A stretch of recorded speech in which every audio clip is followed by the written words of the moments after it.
Genesis 30. And when Rachel saw that she bare Jacob no children, Rachel envied her sister, and said unto Jacob, Give me children, or else I die. And Jacob's anger was kindled against Rachel, and he said, Am I in God's stead, who hath withheld from thee the fruit of the womb? And she said, Behold my maid Bilhah, go in unto her, and she shall bear upon my knees, that I may also have children by her. And she gave him Bilhah her handmaid to wife, and Jacob went in unto her. And Bilhah conceived, and bare Jacob a son. And Rachel said, God hath judged me, and hath also heard my voice, and hath given me a son, therefore called she his name Dan. And Bilhah Rachel's maid conceived again, and bare Jacob a second son. And Rachel said, With great wrestlings have I wrestled with my sister, and I have prevailed, and she called his name Naphtali. When Leah saw that she had left bearing, she took Zilpah her maid, and gave her Jacob to wife. And Zilpah Leah's maid bare Jacob a son. And Leah said, A troop cometh, and she called his name Gad. And Zilpah Leah's maid bare Jacob a second son. And Leah said, Happy am I, for the daughters will call me blessed, and she called his name Asher. And Reuben went in the days of wheat harvest, and found mandrakes in the field, and brought them unto his mother Leah. Then Rachel said to Leah, Give me, I pray thee, of thy son's mandrakes. And she said unto her, Is it a small matter that thou hast taken my husband? And wouldest thou take away my son's mandrakes also? And Rachel said, Therefore he shall lie with thee tonight for thy son's mandrakes.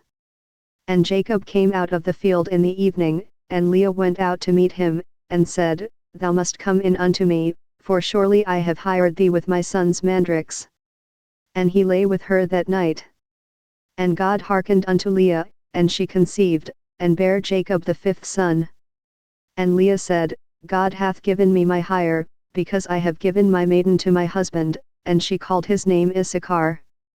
And Leah conceived again, and bare Jacob the sixth son. And Leah said, God hath endued me with a good dowry, now will my husband dwell with me, because I have borne him 6 sons, and she called his name Zebulun. And afterwards she bare a daughter, and called her name Dinah.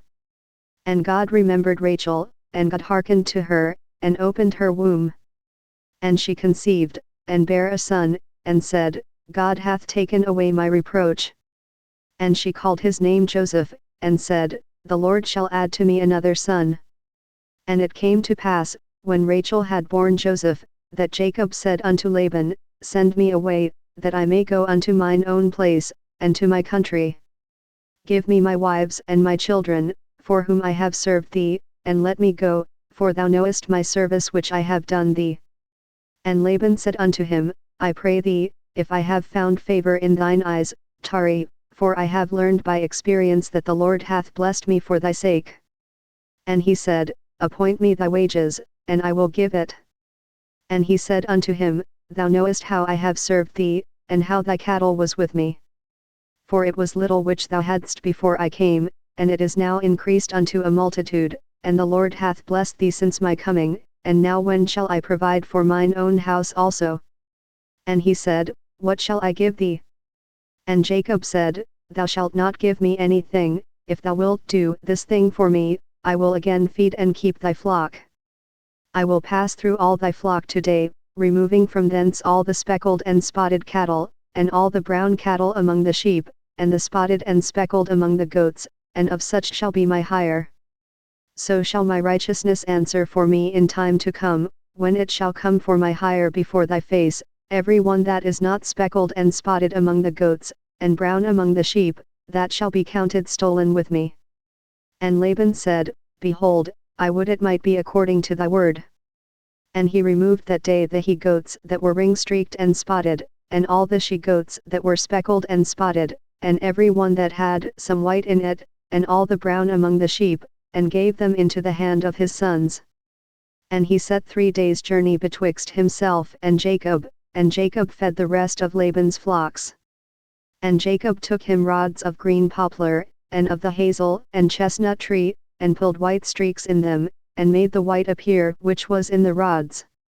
And he set the rods which he had pilled before the flocks in the gutters in the watering troughs when the flocks came to drink, that they should conceive when they came to drink. And the flocks conceived before the rods, and brought forth cattle ring-streaked, speckled, and spotted.